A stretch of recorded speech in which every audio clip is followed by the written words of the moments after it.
నమస్కారం ఈటీవీ 360కి స్వాగతం. ముందుగా ప్రధాన అంశాలు. జమ్మూ కశ్మీర్ పహల్గాంలో పర్యాటకులే లక్ష్యంగా ఉగ్రదాడి, 2 విదేశీయులు సహా 26 మంది మృతి.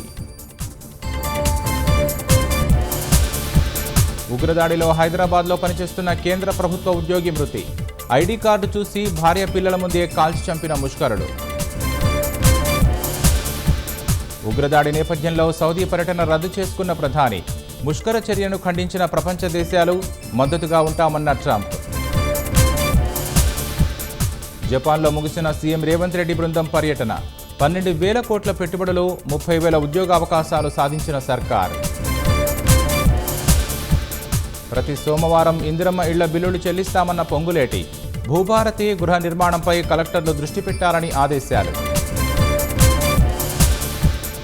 హైదరాబాద్ జిల్లా స్థానిక సంస్థల ఎమ్మెల్సీ ఎన్నిక నేడు ఉదయం 8 గంటల నుంచి సాయంత్రం 4 గంటల వరకు పోలింగ్.